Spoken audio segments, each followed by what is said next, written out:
indicates they were doing this, thousands of years before Charles Goodyear got the patent in the 1800s. Thousands. That's incredible. It really is. Sophisticated material science right there in the jungle. They used it for things like rubber balls for that ritual ball game they played.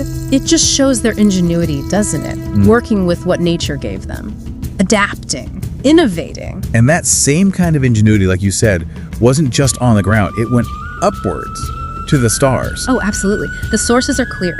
They were masters at tracking celestial bodies. The sun, the moon, and especially Venus. Venus was a big deal for them. Huge. They saw it as divine, incredibly significant. Their tracking accuracy for these bodies was, staggering. Better than European calendars of the time. The material highlights that, yeah. Their calculations based on observation actually surpassed the precision of the Julian calendar, and this wasn't just, knowledge for knowledge's sake. No, it was practical.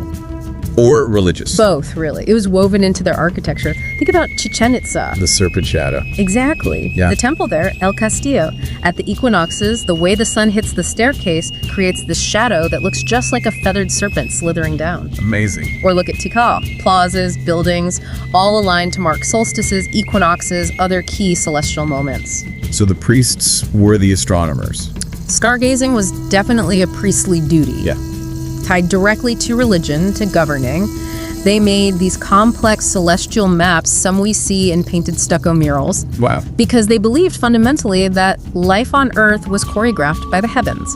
The stars weren't just lights. They were a divine schedule influencing crops, war, everything. And they wrote all this down, this detailed world they observed.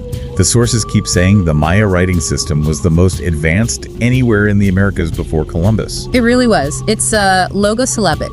Meaning the glyphs, the symbols, could stand for whole words, that's the logo part, or for phonetic syllables, sounds the syllabic part. Okay. They had maybe up to 500 signs they regularly used. That complexity let them record really detailed stuff.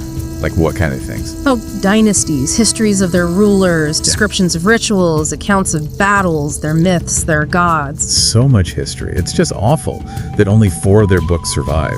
Those codices. It's a terrible loss, yeah. The Spanish destroyed most of them systematically. Just imagine what we don't know because of that. Heartbreaking. But what we do have is amazing. Like at Palenque, the Temple of the Inscriptions. The hieroglyphs there tell the whole life story of the ruler Pakal the Great. Birth, reign, death, beliefs. Gives you a real window. Definitely. And there's this one small detail in the sources, kind of haunting actually, about the late classic period, say 600 to 900 CE. When things were maybe starting to get shaky. Exactly, at their peak, but maybe showing